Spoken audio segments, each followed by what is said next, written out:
Hello students, welcome back to our channel Maths by Shravan Vatambedu.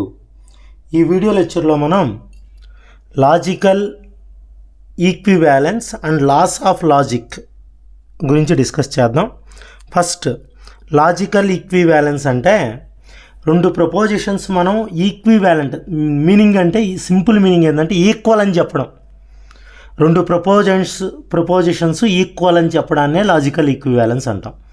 ఆ రెండు ప్రపోజిషన్స్కి same truth values రావాలి. మీరు truth table వేస్తే same truth values వస్తే రెండు ప్రపోజిషన్స్కి వాటిని లాజికల్ ఈక్వివాలెన్స్ అంటాం. ఆ మొత్తానికి కలిపి ట్రూత్ టేబుల్ కానీ వేస్తే అది టాటాలజీ, అన్ని ట్రూలు వస్తాయి. అంటే సో ఇక్కడ నేను చెప్పున్నాను, two propositions u and v are said to be logically equivalent when u and v have identical truth values. Okay, వాటి బై కండిషనల్ ఏమవ్వాలి? ఆ రెండిటికి టాటాలజీ, ఎగ్జాక్ట్ ఎగ్జాంపుల్ అలా ఉంటే వాటిని లాజికలీ ఈక్వివాలెంట్ అంటాం. ఇలా రిప్రజెంట్ చేస్తాం. దీని మీనింగ్ ఏంటంటే మామూలు మన మ్యాథ్స్లో ఈక్వల్ టు మీనింగ్ ఏంటో అదే, ఈ రెండు ఈక్వల్ అని. దీన్ని లాజికలీ ఈక్వివాలెంట్ అని చదువుతాము. సో నేను చెప్పిన దానికి కరెక్ట్ ఎగ్జాంపుల్ చూపిస్తున్నా. ఇప్పుడు పి ఇంప్లైజ్ క్యూ అనేది నెగేషన్ పి ఆర్ క్యూకి ఈక్వల్ అంట, ఈక్వివాలెంట్ అంట. అంటే P implies Q truth table మీకు తెలుసు. పి ఇంప్లైజ్ క్యూ ఎప్పుడు ఫాల్స్ అవుతుందంటే ఫస్ట్ది true, first statement true, next statement false అయితే ఫాల్స్ అవుతుంది. ఈ ట్రూత్ టేబుల్స్ అంతా నేను చెప్పున్నాను మన ఛానల్లో. ట్రూత్ టేబుల్స్ అన్నిటి గురించి ఎక్స్ప్లెయిన్ చేస్తున్నాను, అవి చూడొచ్చు మీరు. సో పి ఇంప్లైజ్ క్యూ వచ్చి ట్రూ ఫాల్స్ అయితే ఫాల్స్. ఇప్పుడు నెగేషన్ పి ఆర్ క్యూ అంటే నెగేషన్ పి అంటే పిలో ఉండే ట్రూత్ వాల్యూస్కి ఆపోజిట్ వేసుకోవాలి. ట్రూ ఉంటే ఫాల్స్, ట్రూ ఉంటే ఫాల్స్, ఫాల్స్ ఉంటే ట్రూ, ఫాల్స్ ఉంటే true. Negation P or Q, or అంటే ఏంటంటే రెండు ఫాల్స్ అయితేనే ఫాల్స్. సో రిమైనింగ్ కేసెస్లో ట్రూ. చూడు, false true true, false false false వచ్చిందా? ఈ రెండు చూడండి, ఈ రెండు ఈక్వలా? దీనికి ఏ ట్రూత్ వాల్యూస్ ఉన్నాయో సేమ్ ట్రూత్ వాల్యూస్ ఉన్నాయి. ప్లస్ ఇలా రెండు ప్రపోజిషన్స్ ఈక్వివాలెంట్ అయితే ఈ రెండిటికి బై ఇంప్లైజ్ ఏమవుతుందంటే టాటాలజీ అవుతుందంట. అంటే ఈ రెండిటికి టాటాలజీ, ట్రూ ట్రూ ట్రూ, రెండు ట్రూలు రెండు ఫాల్స్ అయినప్పుడు ట్రూ, రిమైనింగ్ కేసెస్లో ఫాల్స్, బై ఇంప్లైజ్. రెండు ట్రూలు ట్రూ, రెండు ఫాల్సులు ట్రూ, రెండు ట్రూలు ట్రూ, రెండు ట్రూలు ట్రూ. సో ఇది లాజికలీ ఈక్వివాలెన్స్. ఇలాంటి లాజికలీ ఈక్వివాలెన్స్ ప్రూవ్ చేయడానికి ఇలా ట్రూత్ టేబుల్ అయినా వాడతాం. ఈ సమ్స్ నేను చెప్పేస్తున్నా. ట్రూత్ టేబుల్ యూజ్ చేసి రెండు ప్రపోజిషన్స్ ఈక్వివాలెంట్ అని చెప్పడం ట్రూత్ టేబుల్ వేసి నేను ప్రూవ్ చేస్తున్నాను. ఆ వీడియోస్ చూడకపోతే డిస్క్రిప్షన్లో లింక్ ఇస్తాను, చూడండి. ఇప్పుడు ఏంటంటే లాస్ ఆఫ్ లాజిక్ యూజ్ చేసి మనం ఎలా సింప్లిఫై చేస్తాం ఒక ప్రపోజిషన్ని, ఎలా ఈక్వల్ చేస్తాం అనేది ఈ వీడియో లెక్చర్లో నేను చెప్తున్నాను. ఇది అర్థం కావాలి అంటే ఫస్ట్ మీకు లాస్ ఆఫ్ లాజిక్ బాగా తెలియాలి. ఇవి లాస్ ఆఫ్ లాజిక్. ఇవన్నీ నేర్చుకోగలిగితేనే నేను ఇప్పుడు ఏం చెప్తున్నాను అనేది మీకు క్రిస్టల్ క్లియర్గా అర్థమవుతుంది. లాస్ ఆఫ్ లాజిక్ ఏంటంటే డబుల్ నెగేషన్, అంటే నెగేషన్ ఆఫ్ నెగేషన్ పి అంటే పీకి ఈక్వల్ అవుతుంది అని చెప్తుంది. కాంపిటేటివ్లా మనం సెట్స్లో నేర్చుకుంటాం, A union B equal to B union A, A intersection B equal to B intersection A. అలానే ఇక్కడ P and Q equivalent to Q and P, P or Q equivalent to Q or P. Associative అంటే ఏం లేదు. P and Q and R అంటే P and క్యూకి bracket ఉంటే ఈ brackets ఇటు సైడ్ మార్చుకోవచ్చు. అలానే ఆర్కి.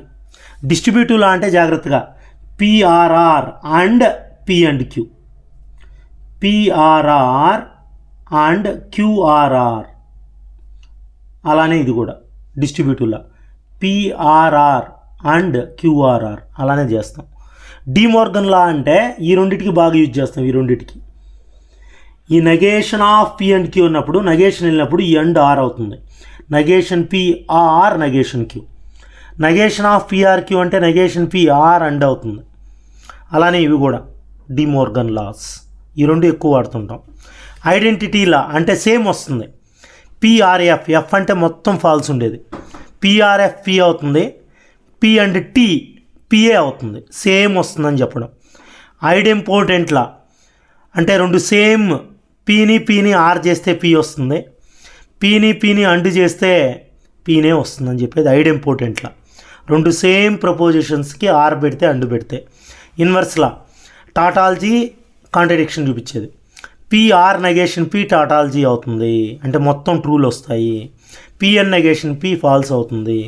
This is absorption law, domination law. So ఇలా మీరు ఈ లాస్ ఆఫ్ లాజిక్ మీరు కావాలంటే స్క్రీన్ షాట్ తీసుకోవచ్చు. ఇప్పుడు ఒక స్క్రీన్ షాట్ డిస్ట్రిబ్యూటివ్ లా వరకు. నెక్స్ట్ డిస్ట్రిబ్యూటివ్ లా నుంచి ఇంకా రిమైనింగ్ అన్నీ. ఇది ఒక స్క్రీన్ షాట్, అంటే మొత్తం కలిపి ఇలా పెడుతున్నాను. ఇది ఒక స్క్రీన్ షాట్ లాగా తీసుకోండి. ఈ లాస్ ఇంపార్టెంట్, వీలైతే నోట్ చేసుకోవచ్చు వీడియో పాస్ చేసి. ఈ లాస్ ఉంటేనే నేనేం చెప్తున్నాను అనేది అర్థమవుతుంది. ఓకేనా? ఇప్పుడు మనం ఈ లాస్ యూజ్ చేసి ఒక ప్రపోజిషన్ ఎలా సింప్లిఫై చేస్తామో చూద్దాం. సో మనం లాస్ ఆఫ్ లాజిక్ యూజ్ చేసి వీటిని ప్రూవ్ చేద్దాము. Negation of P or negation P and Q is equivalent, అంటే ఇలా అయినా అడగచ్చు లేదా ఇలా కూడా ఉండొచ్చు. ఇది ఇలా అయినా, ఈ సింబల్ అయినా, ఈ రెండిట్లో negation P and negation Q అని. వీటిని ప్రూవ్ చేయాలంటే నేను ఇంతకుముందు చెప్పినట్టు మీకు ఈ లాస్ అన్నీ మీరు మైండ్లో పెట్టుకోవాలి. అంటే మనం ఏ లా అప్లై చేయాలని ఎలా తెలుస్తుంది అంటే ఈ లాస్ అన్నీ మీకు మైండ్లో ఉంటేనే మనం చెప్పేది మీకు అర్థమవుతుంది. ఓకేనా? సో ఫస్ట్ ఎల్హెచ్ఎస్ ఏంటో రాసుకుంటున్నాం. Negation of P or negation P and Q. దీన్ని చూద్దాం. ఏం చేస్తున్నాం అంటే నెగేషన్తో మల్టిప్లై చేస్తున్నాం. నెగేషన్తో మల్టిప్లై చేస్తే ఏమవుతుందంటే డి మోర్గన్ లా ఏం చెప్తుందంటే నెగేషన్తో మల్టిప్లై చేస్తే అండ్ ఆర్ అవుతుంది. అది ఇంపార్టెంట్. సో నెగేషన్తో మల్టిప్లై చేసినప్పుడు నెగేషన్ పి ఆర్ ఏమవుతుందంటే అండ్ అవుతుంది. ఇక్కడ నెగేషన్ ఆఫ్ నెగేషన్ పి, దీన్ని కూడా నెగేషన్తో మల్టిప్లై చేస్తాం కాబట్టి ఆర్ నెగేషన్ క్యూ అవుతుంది. ఓకేనా? ఏ లా యూజ్ చేసాము ఇక్కడ అంటే డి మోర్గన్ లా యూజ్ చేసాము. డి మోర్గన్ లా అంటే నథింగ్, నెగేషన్తో మల్టిప్లై చేసినప్పుడు ఆర్ అండ్ అవుతుంది, అండ్ ఆర్ అవుతుంది అని. సో ఇప్పుడు double negation, negation P and negation of negation P, double negation. రెండు నెగేషన్స్ ఉంటే నెగేషన్ ఆఫ్ నెగేషన్ పి వచ్చి పి అవుతుందని మనం నేర్చుకున్నాం. P or negation Q. ఇక్కడ మనం ఏం వాడతామంటే డిస్ట్రిబ్యూటివ్ లా వాడదాం. డిస్ట్రిబ్యూటివ్ లా, ఇలాంటి డిస్ట్రిబ్యూటివ్ లా ఇలా ఉండేది. P or Q and or is equivalent to P or Q and P or R అలా. సో ఇది negation P and P or negation P and negation P and negation Q. ఓకేనా? సో మీ అందరికీ తెలుసు negation P and P, negation P and P వచ్చి F అవుతుంది. అది negation law. Negation లాలో నెగేషన్ పి అండ్ పి వచ్చి ఎఫ్. మనకి ఇలా ఉంటుంది, ఇలా చేసినా కూడా అదే అన్నట్టు. ఇక్కడ నెగేషన్ లా ఉంది కదా, ఇదే inverse law negation law. P and negation పిఎఫ్ఏ, నెగేషన్ పి అండ్ పి కూడా ఎఫ్ఏ అవుతుంది. So F or negation P and negation Q. So finally మనకేమొస్తుందంటే ఈ ఆన్సర్ వస్తుంది ఎఫ్ఆర్పి. సో ఐడెంటిటీ లాలో మనం చెప్పుకుంటాం పిఆర్ఎఫ్ ఈక్వివాలెంట్ టు పి అని. ఎఫ్ఆర్పి కూడా equivalent to P. So F or P equivalent to P అంటే దీనికి ఈక్వల్ అవుతుంది negation P and negation Q. ఇదే మనం ప్రూవ్ చేయాల్సిందే. దీన్ని మనం ఐడెంటిటీ లా కింద ఐడెంటిటీ లా లాగా మనం ట్రీట్ చేయొచ్చు. చూసారా, ప్రతిదీ లా బేస్డ్. ఈ లా తెలిస్తేనే మనం చేయగలుగుతాం. అర్థమైందా? ఇది నా వీడియో. ఇలాంటివి మనం చేద్దాం, ఇలాంటివి సింప్లిఫై చేద్దాం. ఓకేనా? వీడియో నచ్చినట్లయితే లైక్ చేయండి, షేర్ చేయండి. ఫస్ట్ టైం మన ఛానల్ చూస్తున్నట్లయితే సబ్స్క్రైబ్ చేసుకోవడం మర్చిపోకండి. Thanks for watching.